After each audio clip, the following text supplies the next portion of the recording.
Victoria is facing an economic day of reckoning, according to economists, because new data shows businesses in the state are closing their doors in record numbers and unemployment is continuing to rise. It's actually increased a little, Kieran, here. So the unemployment rate has jumped to 4.3%, just showing that 4.3% is the unemployment rate. And just to take you through this, it would appear as though the unemployment rate is broadly increasing at the moment. We'll show you some of the details. The monthly change in unemployed people is just 2,000 people, but the number of unemployed people has increased by 33,000. Right. Let's talk about something that's as confusing as a kangaroo in a roundabout. Our economy. 1 minute we're being told everything's coming up roses. The next, it feels like we're about to fall off a cliff. We're supposedly the lucky country, but for a lot of us, it feels like our luck has well and truly run out. So what's the real story? Why does it feel like we're all running harder just to stand still? Well, today we're going to lift the bonnet and have a proper look at the engine of our economy. And I'll tell you what, it's not a pretty sight. We're not just talking about a few loose screws here.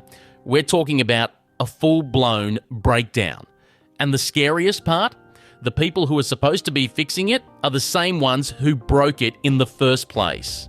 So if you want to know why your wallet feels lighter than a politician's promise and why the great Australian dream is starting to look more like a nightmare, then you've come to the right place. We're going to expose the real reasons why our economy is stalling. And trust me, it's a story you won't hear on the evening news.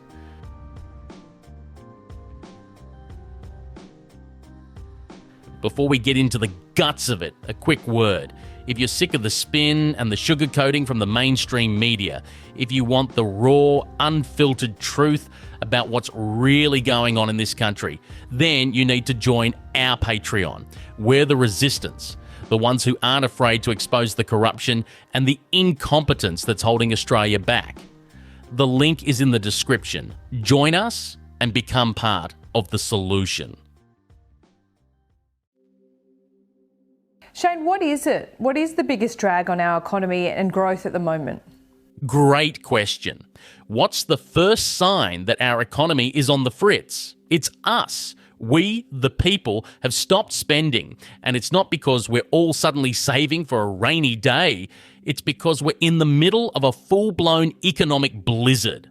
For 7 quarters in a row, real per capita household consumption has been in the negatives.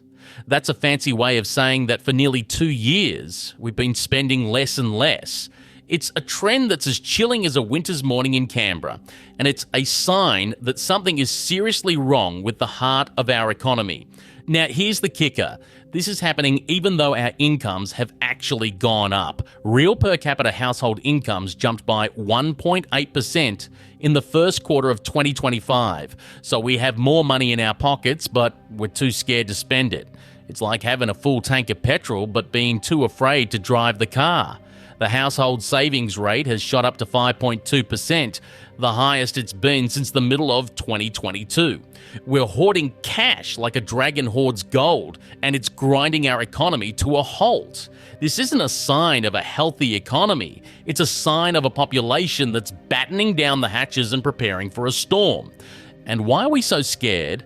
Because we're living through the biggest income shock on record. The ANZ Roy Morgan Weekly Consumer Confidence Survey shows that we're deeply pessimistic about the future. We're worried about our jobs, we're worried about our mortgages, and we're worried that the so-called lucky country is about to run out of luck. The cost of living has gone through the roof, and even though our wages are technically going up, they're not keeping pace with the price of everything else. It's like trying to climb a ladder that's sinking into the mud. And when people are scared, they don't spend. They save.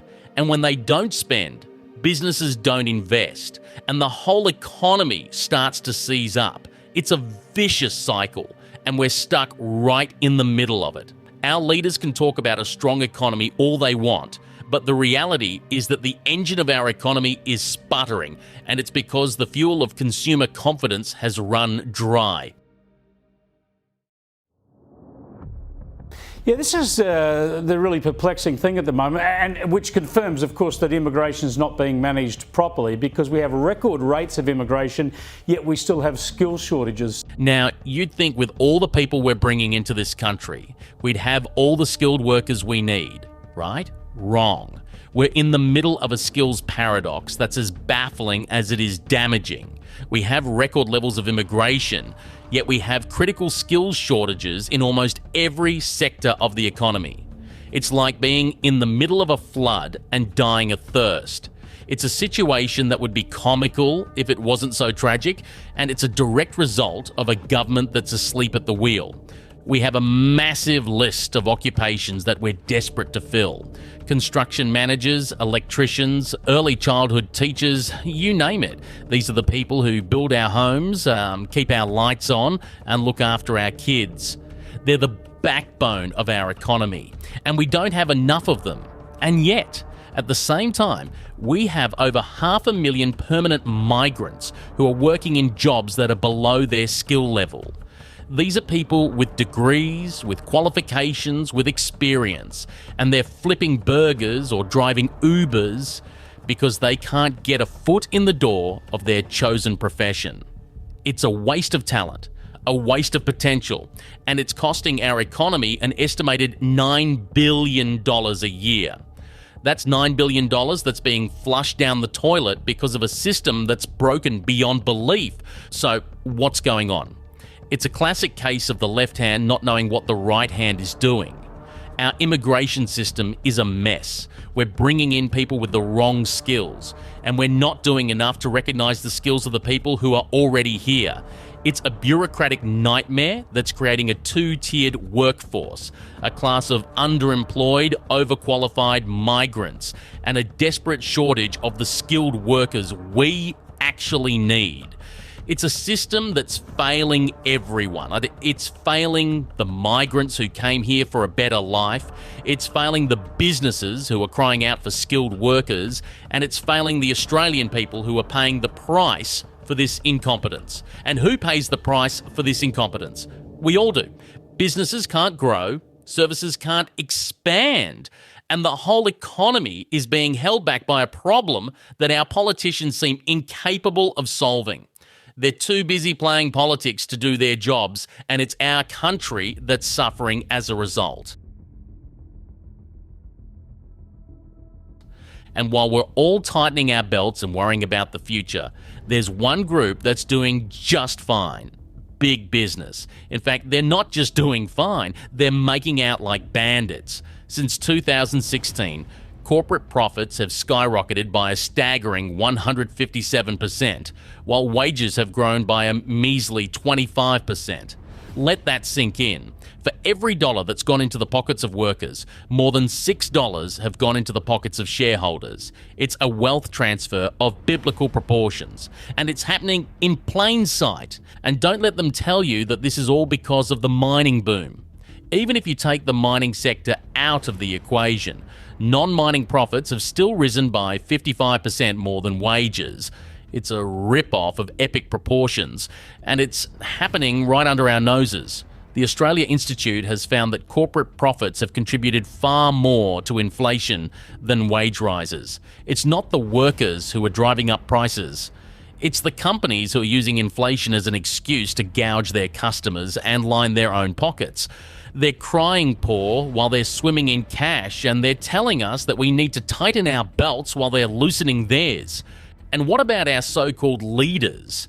They're letting them get away with it. They're so terrified of upsetting their mates in the big end of town that they're refusing to do anything about it. They're happy to let workers' wages go backwards in real terms, while corporate profits go through the roof. They're telling us that we need to have a conversation about tax reform, but they're not talking about taxing the obscene profits of big business. They're talking about taxing you and me. It's a betrayal of the Australian principle of a fair go, and it's turning our country into a place where the rich get richer and everyone else gets left behind. It's a system that's rigged in favour of the powerful, and it's a system that's destined to fail. So there you have it. Our economy is stalling, not because of some mysterious global forces, but because of a toxic cocktail of fear, incompetence, and greed. We're too scared to spend. Our government is too incompetent to fix our skills crisis, and big business is too greedy to give workers their fair share. It's a recipe for disaster, and it's a disaster that's unfolding right before our eyes. But it doesn't have to be this way. We don't have to accept this new reality of a low-growth, high-cost and deeply unfair Australia. We can fight back. We can demand better from our leaders. We can demand a fair go for workers, a fair go for migrants, and a fair go for all Australians. This is our country, and it's time we took it back. If you're ready to join the fight, if you're ready to stand up and say enough is enough, then you need to join our Patreon. We're building a movement of Aussies who are not afraid to speak truth to power, who are not afraid to challenge the status quo, and who are not afraid to fight for a better future for our country. The link is in the description. Join us, and let's get to work. And let's not forget the elephant in the room, the Reserve Bank of Australia. They're the ones who are supposed to be the adults in the room, the ones who are supposed to keep our economy on an even keel. But lately, it seems like they're the ones who are rocking the boat. They've been so obsessed with fighting inflation that they've been jacking up interest rates like there's no tomorrow, and they've been doing it without any regard for the consequences. They've taken a sledgehammer to the economy, and they've done it with the subtlety of a bull in a china shop. They've crushed consumer confidence. They've crippled the housing market, and they've pushed thousands of Australian families to the brink. And for what? To fight an inflation problem that was largely caused by factors that were beyond their control. A global pandemic, a war in Europe, and a supply chain crisis. It's like using a flamethrower to kill a spider. Sure, you might kill the spider, but you'll also burn down the house. And that's exactly what the Reserve Bank is doing to our economy. They're so focused on their inflation target that they're ignoring the bigger picture. They're ignoring the fact that their interest rate hikes are causing real pain to real people, and they're ignoring the fact that they're pushing our economy to the brink of a recession. It's a reckless gamble, and it's a gamble that could have devastating consequences for all of us. To see the latest Australian crisis, click this video here.